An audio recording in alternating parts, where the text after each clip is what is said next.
Comprehensive study to date on climate change predicts more and more people are going to die from air pollution if changes aren't made. At least 54 people die per day due to air pollution caused by a mix of chemicals, dust, cars, and hundreds of other pollutants in the atmosphere.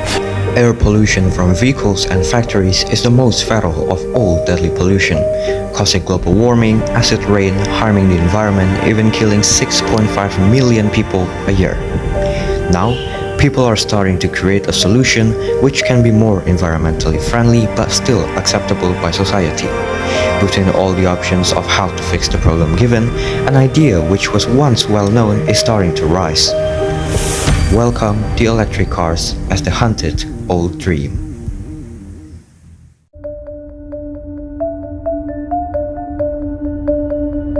In the early part of the century, innovators in Hungary, the Netherlands, and the United States began playing with the concept of a battery-powered vehicle and created some of the very first small-scale electric cars.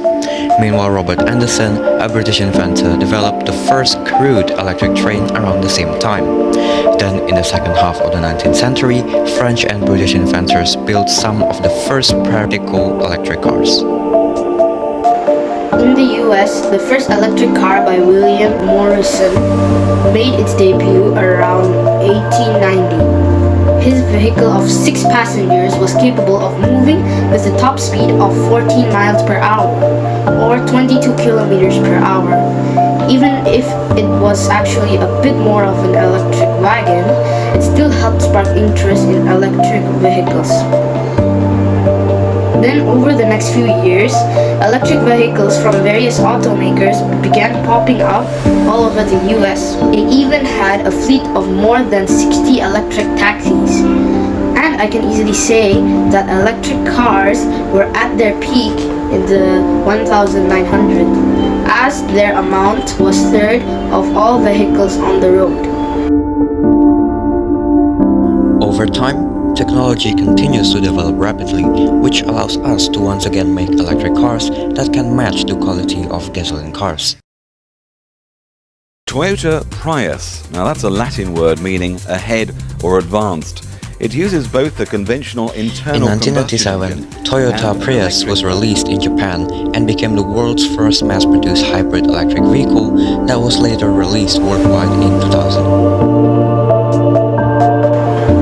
To make Prius, Toyota used nickel metal hybrid batteries, which is a technology supported by research from the Department of Energy. Since then, the rise of gasoline prices and concerns about carbon pollution have helped make the Prius the best-selling hybrid worldwide over the past decade.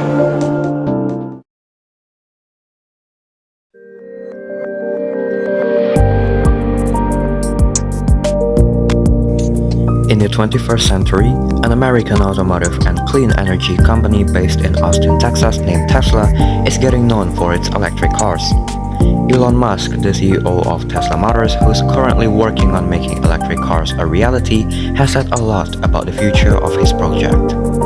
According to Elon, we still need more energy and a new process for making battery cells, as designing and manufacturing cells is a pretty expensive process. Electric cars are powered by an electric motor instead of a gas-powered engine. The difference between an engine and motor is a motor refers to the machine that converts energy into mechanical energy. Meanwhile, the engine does the same thing but specifically uses thermal energy. Once we press the pedal, power is converted from direct current battery to alternating current for the electric motor.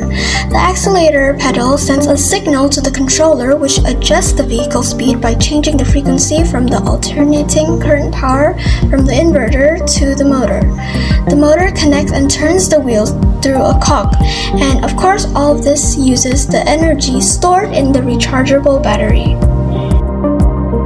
If electric cars are a little more environmentally friendly compared to gasoline-powered car, we still encounter many obstacles in using them, such as the charging stations that are still hard to find, then the charging process, which takes a long time but can only be used to travel in short distances, and last but not least, they cost more both for the maintenance and the car itself. The electric cars may nowadays just be an unequal competitor to the gasoline-powered cars. However, we need to remember that the ancient humans probably never thought that the generations below them could travel miles away easily just by sitting and controlling a wheeled steel. All that mankind needs is just possibilities, as technology is just an imagination that comes true.